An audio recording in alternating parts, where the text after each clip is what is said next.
عورت بانجھ ہو گئی تو بانجھ پن کی بیماریاں، بعض دفعہ دل کی بیماریاں، جسم کی مختلف بیماریاں، ان کا سبب، ان کے پیچھے حرکت شیطان کی ہوتی ہے۔ تو کلام الہی کے ساتھ جب ان کا علاج کیا جائے تو اللہ کی رحمت سے اللہ مالک شفا عطا فرماتا ہے۔ انہی امراض میں سے ایک مرض حیض کا مرض ہے۔ عورت کو جب ماہواری آتی ہے، پیریڈ آتے ہیں، حیض آتا ہے، تو دوران خون حیض میں ایک بیماری لگ جاتی ہے کہ عورت کے حیض کی عادت مثال کے طور پہ 7 دن ہے۔ بعض دفعہ تو وہ حیض کو خرابی میں ایسے مبتلا کرتا ہے کہ کئی مہینے گزر جاتے ہیں، حیض ہی نہیں آتا، مینسز نہیں آتے۔ اور بعض دفعہ وہ جب خون آتا ہے تو رکتا نہیں ہے، عادت 3 دن یا 7 دن کی ہے اور 10 دن گزر جاتے ہیں اور خون نہیں رکتا۔ اس کے پیچھے بھی شیطانی اثر ہوتا ہے۔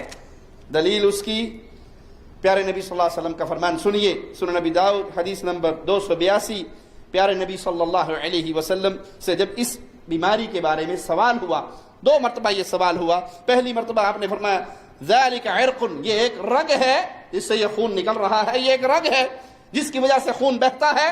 اور دوسری بار سیدہ حمنہ رضی اللہ تعالی عنہا نے پوچھا کہ مجھے سخت استحاضہ آتا ہے، تو آپ نے فرمایا انما ہی رقضۃ من رقضات الشیطان، یہ شیطان کی ٹھوکروں میں سے ایک ٹھوکر ہے، اس کے چوکوں میں سے، چبھونے میں سے ایک چبھونا ہے، یہ شیطان کی ٹھوکروں میں سے ایک ٹھوکر ہے۔ شیطان یہ کوشش کرتا ہے بعض دفعہ کہ حیض کے خون کو روک کر وقفہ طویل کر دیتا ہے، اور کچھ وقفہ روکنے کے بعد، کچھ دن روکنے کے بعد پھر اس کو جاری کر دیتا ہے، تاکہ عورت ایک لمبے وقت تک نماز سے بھی دور رہے، قرآن کی تلاوت سے بھی دور رہے، اللہ کے ذکر سے بھی دور رہے، غافل رہے۔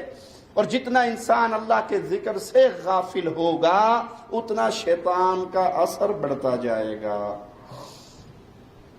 جتنا یہ اللہ کی یاد میں لگے گا، جتنا قرآن سے جڑے گا، جتنا قرآن کی آیات کو پڑھے گا بنیت شفا، قرآن پڑھ رہے ہیں ثواب کی نیت سے، بہت اچھا ہے۔ اور جب آپ دم کریں، دم سنیں، اس وقت نیت کریں کہ میں اللہ کے اس کلام کے ذریعے شفا پا رہا ہوں، اللہ کا یہ کلام میری بیماریوں کو زائل کر رہا ہے۔ اور کبھی ایسے بھی ہوتا ہے کہ شیطان رحم کے اندر اس جگہ کو زخمی کر دیتا ہے، اور عورت حیض کے خون اور غیر حیض کے خون میں تمیز نہیں کر پاتی اور احتیاطاً نماز سے رک جاتی ہے۔ اسی طرح بعض دفعہ اعضاء کو شل کر دیتا ہے، آدمی کی بازو نہیں حرکت کر رہی، اس کی ٹانگ نہیں حرکت کر رہی، اس کے بعد حصے شل کر دیتا ہے۔